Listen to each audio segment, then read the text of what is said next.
আপনি কি খেয়াল করেছেন কিছু মানুষ নিজেরা খুব একটা বড় কিছু না করেও শুধুমাত্র কথার জাদুতে তার সামনের মানুষটাকে ইমপ্রেস করে ফেলে।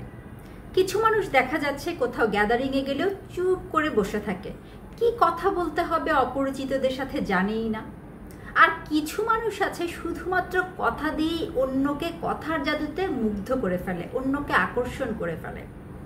এই ধরনের মানুষ আপনি দেখতে পাবেন অফিসে, ক্লাসে হোক বা বন্ধু মহলেও এই ধরনের কিছু বন্ধু বান্ধব আছে।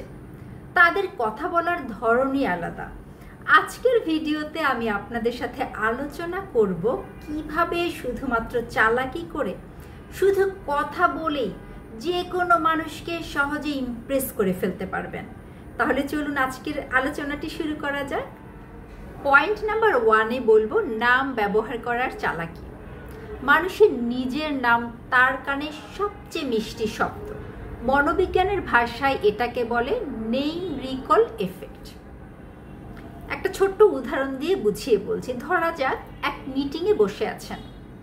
আপনি যদি বলেন, ভাই আমি আপনার কথা পুরোপুরি বুঝেছি, তাহলে এর প্রভাবটা কম হবে। কিন্তু আপনি বললেন, রুবেল ভাই আমি পুরোপুরি আপনার কথার সাথে একমত, এতে রুবেল ভাই সাথে সাথে কানেক্ট ফিল করবে। একটা মজার ব্যাপার হলো প্রত্যেকের নামটা প্রত্যেকের কাছে ভীষণ প্রিয়। যদি কেউ নাম ধরে ডাকে তাহলে এটা সবার কাছে অনেক মিষ্টি শোনায় এবং অনেক ভালো লাগা কাজ করে।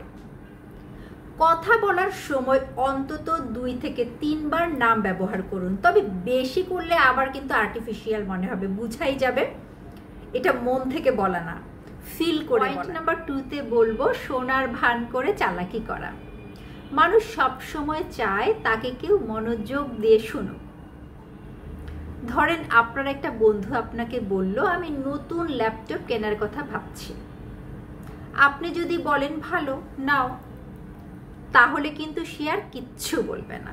কিন্তু আপনি যদি বলেন দারুণ ভেবেছ, আসলে আমিও একটা ল্যাপটপ কেনার কথা ভেবেছিলাম, তখন এই ব্র্যান্ডগুলো আমি দেখেছিলাম, এই মডেলটা দেখেছিলাম, ওইগুলা তুমি ট্রাই করতে পারো, আমার তো ভীষণ ভালো লেগেছিল, তাহলে কিন্তু সে খুব আগ্রহ পাবে এবং বুঝবে আপনি তার কথা মনোযোগ দিয়ে শুনেছেন এবং আপনার জ্ঞানও দেখাচ্ছেন।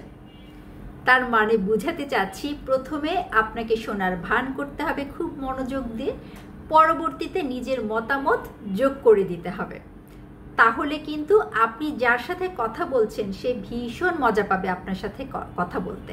সব সময় এই চালাকি শব্দটা কিন্তু নেগেটিভ শব্দ না, এইটা কখনো কখনো পজিটিভ হিসেবে ব্যবহার করা যায়।